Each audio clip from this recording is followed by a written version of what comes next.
اللهم صل وسلم على سيدنا محمد وعلى صحبه وسلم اجمعين. شفتوا الطبق ده؟ يلا بينا. لو لسه محتاره لحد دلوقتي مش عارفه تقومي متاخره في اعمال الغدا ومحتاره مش عارفه تقومي تعملي ايه، تعالى اقولك انا عملت ايه النهارده. واول مره انزل فيديو اللي هو النهارده. تمام. هنا سخنا طاسه وعليها معلقتين زيت، وكنت مقطعه بطاطستين 2 بالعدد مكعبات، هنا بحاول اقلبهم واديهم كده ايه تحميره، لون كده بس يكسر اللون بتاع البطاطس نفسها. طبعا على ما تتحمر هنا بديها برضو بغطيها شوية عشان اديها سوا خفيف كده مع نفسها. وبعدين شلت الغطا وبدأت احط فيها بصلاية كده مفرومة مع فصين توم، فرمتهم بصراحة مع بعض. تمام. يلا حبايبي، لايك وشير، انا معاكم يعني فيديو يعني ايه بوقته. تمام. هنا طبعا انا مجهزة معايا بشرة هنا طماطمتين كده حلوين كبار بشراهم، وهضيف كمان عليهم معلقة صلصة كبيرة عشان تعزز اللون شوية، ومعاهم كوباية مية عشان تحرك الدنيا شوية. معايا هنا معلقة ملح، معايا ملح وفلفل وكزبرة ناشفة وبهارات وكمون، ضفتهم كلهم مع بعض. وهنا بدأ أعلي النار شوية عليها عشان تديني غلوة، أنا عايزاها تاخد غلوة كده، يعني البطاطس تشرب من الطماطمية والتتبيلة وكل حاجة فيها. صراحة يا جماعة أنا لسه واكلة منها حالا، تحفة تحفة تحفة. يعني ممكن بقى يعني حد كان منزل تقولك مثلا ده فطار ده عشاء، لا بصراحة دي غدا، وأنا اتغديت بيها كده تمام قوي، لان فيها برضو كربوهيدرات، ومعانا برضو نسبة البروتين بتاعتها. وهنا معلقة الصلصة بضيفها حالا اهو معانا، وبديها برضو تقليبة تانية. انا عايزة إيه اللون يبقى ايه، يعزز اللون شوية معايا. تمام. هقلبها تقلبتين، وبعدين برضو هغطيها شوية واسيبها تاخد البطاطسية بقى تاخد ايه السوا، يعني تاخد سوا خفيف كده. طبعا احنا مدينها شوية سوا لما حمرناها وغطينا عليها 5 دقايق. تمام. هنا برضو هنسيبها برضو شوية وهنغطيها قبل ما نضيف لها البيض بتاعها. هنا لا لحمة ولا فراخ، شوية بقى كده. انا ايه حاولت كده افتح البطاطس من بعضيها، وضفت هنا البيض بتاعي على الخليط الجميل ده. انا مش عايزة اقول لكم بصراحة، انا كنت في الوقت ده ما كنتش فطرت. تمام. كنت بعملها بقى وانا ايه يعني خلاص مستنياها بقى ان انا اكل منها، يبقى فطار وغدا مع بعض. يلا حبايبي، لايك وشير معايا. طبعا هي وجبة سهلة وخفيفة وتتاكل بعيش، يعني جميلة جدا في الحر ده وفي الصيف ده، مش محتاجة اي يعني ايه تكلفة جامدة ولا حاجة.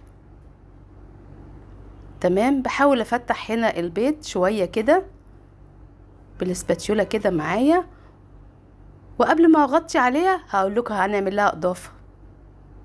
ايه هي الاضافة؟ هتشوفوها حالا، انتوا مستعجلين ليه؟ خليكم معايا اهو. هي دي بقى الاضافة. هنا حطيت جبنة، تشكيلة جبن معايا مبشورة، وحطيتها هنا على وش الاكلة بتاعتنا قبل ما اغطي عليها عشان البيض ياخد سوا مع الجبنة انها تسيح من على الوش. حقيقي يعني يا جماعة تحفة تحفة حوار يعني. يلا انا عايزاكم تجربوا، ما تقولوش لا على حاجة، ما عمركم ما هتعرفوا طعم الحاجة دي فعلا الا لما تجربوا. كأنك يعني بتقيسي دريس، مو عمرك بتعرفي ان الدريس ده هيمشي معاكي او حلو ولا لا الا لما تقيسيه وتشوفيه حلو. هي الاكلة كده يا جماعة، لازم تجربيها وتعمليها مرة، اعمليها بكمية اقل حتى من اللي انا عاملاها، شوفي طعمها ايه، هتتقبليها ولا ايه. تمام. هنا اغطي الحاجة معايا، وهنا طلعت بقى مش عايزة اقول لكم مع شوية شاي براد، يعني شاي زردة زي ما بيقولوا معايا. هنا طبعا انا ايه، انا جعانة زي ما قلت لكم، انا مفطرتش ولادي دوب خلصت الاكلة وجيت اسجلها لكم على طول. قلت عشان اللي محتارة لحد دلوقتي ولسه ما عرفتش هي ناوية تعمل اكل ايه، انا هقول لكم الاكلة ايه. طبعا طعمها مش عايزة اقول لكم، البيضة كده حتى مديها زي يعني 3/4 سوا. الصفار جميل قوي كده وناعم وحلو مع الخلطة بتاعتها يعني بصراحة. والتوابل كمان بتعزز الطعم. ممكن تاكلي منها كده زي ما هي بحالها، تاخديها كده في معلقة في طبق لوحدها كده، تدوقي من كل حاجة عشان تستطعمي منها. البطاطسية مستوية جميلة، مش مهرية خالص ولا نية، لا جميلة حلوة قوي مظبوطة تمام. طبعا هنا بقى شوية الشاي البراد اللي هيظبطوا الدنيا مع النعناع، بصراحة ولا أحلى ولا أروع. يا دوب تحطي المية على أول ما تيجي تغلي ضيفي عليها مقدار الشاي بتاعك، ويا دوب يقلب أو ما يقلبش، وتغطي البراد بتاعك وتصبي. ما تخلوش يغلي كتير عشان متفقديش الطعم بتاع الشاي. تمام، حلو قوي ومظبوط مع النعناع والسكر اللي انت عايزاه، سكر دايت من غير سكر خالص. بس بصراحة شاي البراد يا جماعة بيبقى له مزاج ونكهة وطعم تاني خالص مع كوبايتك الجميلة اللي انت بتحبي تشربي فيها، واللي انت بتحسي فيها انك بتشربي طعم الشاي، عاملة حاجة لنفسك انت. طبعا جميل جدا ولكل حبايبك. ويلا جربوا واعملوا وقولوا لي رأيكم ايه. طبعا الشاي طعمه تحفة. هنا يظبط بقى الدنيا مع الأكلة الجميلة دي اللي هي بالعيش. حبيتي تحطي فلفل ألوان يا جماعة، أنا ما كانش بصراحة عندي، تضيفي مع الخلطة دي فلفل ألوان وتشوحيها مع البطاطس، مفيش مشكلة خالص. ده شغال وده شغال برضو. فلفل ألوان، فلفل أخضر، عايزاها سبايسي، دي تركاتك انتي بقى، حاجة بتاعتك انتي.